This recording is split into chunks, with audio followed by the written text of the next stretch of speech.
Mga kapamilya, sina Chrismer, Aizel at Russo na nga mga nalagay sa alanganin sa linggong ito. Pero ano-ano nga kaya mga desisyon at pangyayaring nagudyok sa mga housemates para humantong sa kanilang naging mga boto? Narito, panuorin nating lahat. 2 points. Si Chrismer, may times po na nagiging bossy na po siya, lalo na po sa mga weekly task po. 1 point si Russo po, hindi po siya namamansin, tas ina-silent treatment niya po kaming lahat. 2 points si Kuya Chrismer, lumalabas po yung ugali niya na pagiging bossy po kuya.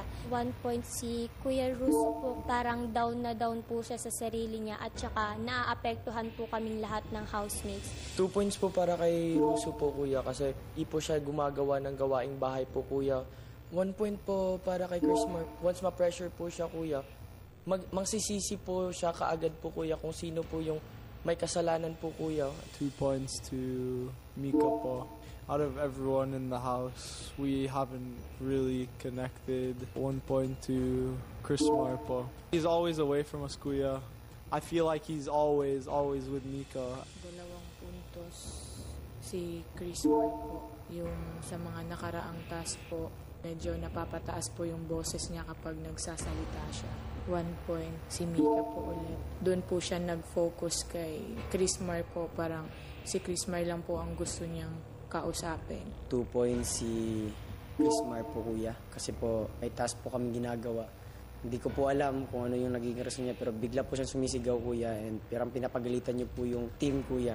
1 point si Aizen, kuya.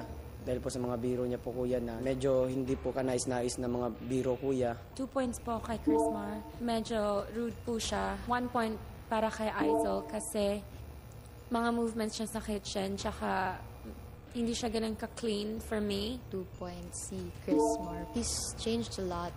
Parang umiba po yung ugali niya from how he was when we were still in isolation. 1 point ko para kay Leo for lagi lang niyang kinakausap like sila Russo, sila Chico, and then it's Bisaya, ganon. To make me feel out of place. 2 points si Chrismar, kuya. Kasi po, masyado po siyang marahas sa mga pagsasalita po, kuya.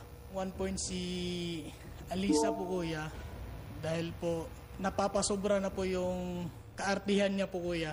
Yung pagluluto po ng rice, kuya, hindi naman po sinasadya ni Aizel na malagyan po ng buhok yung rice po, kuya. Nagre-reklamo po siya, kuya. Naibuhok po yung rice, kuya. 2 points po kay Chrismar po, kuya.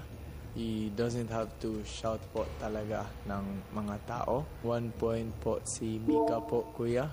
Kasi as a task leader po, I know she can do it talaga po, kuya, but she's more lax lang po. 2 points si Russo po. Pag nadadown po siya masyado, pati po yung mga task namin naaapektuhan po.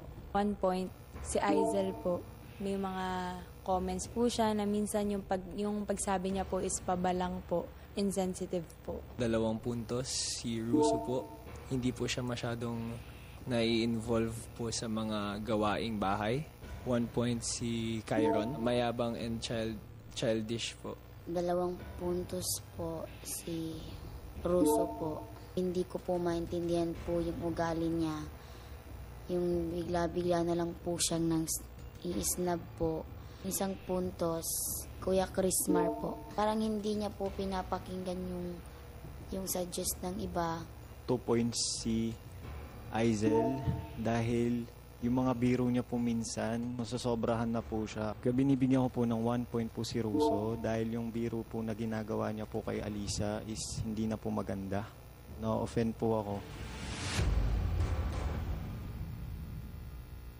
Mga kapamilya, Team Online at PBB Community, voting is now officially open. Mas pinalawig na ang inyong kapangyarihan sa pagboto sa ating mga nominado. Dahil ngayon, you can connect to vote in 2 ways. Una, through text. Bawat isang text ay katumbas ng isang boto. Pangalawa, through Kumu. Dito, bawat isang virtual gift na inyong ipapadala sa isang nominated housemate ay katumbas ng 10 boto. Maaari pa rin kayong bumoto to save and to evict.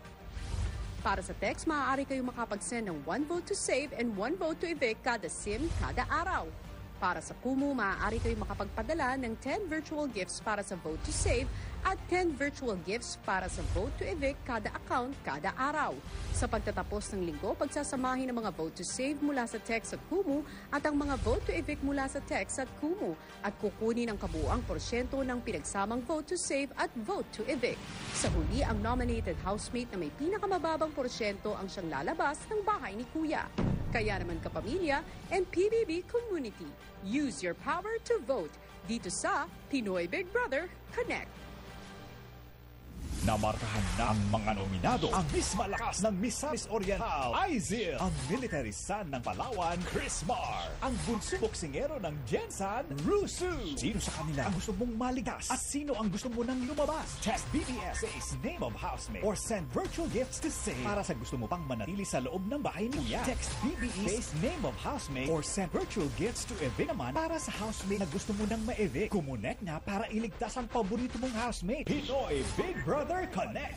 Sino nga kaya kina Chris Mar, Aizil at Russo ang mapapalabas ng bahay sa pagtatapos ng linggong ito? At paano nga kaya sasalubungin ng housemates ang bagong taon sa loob ng bahay? At ano nga kaya ang panibagong weekly task ng mga housemates na muling susubok sa kanilang tibay, lakas at galing? Muli ito po si Tony Gonzaga at lahat ng yan ang inyong pakatutukan dito pa rin sa nag-iisang teleserye ng totoong buhay, ang Pinoy Big Brother Connect.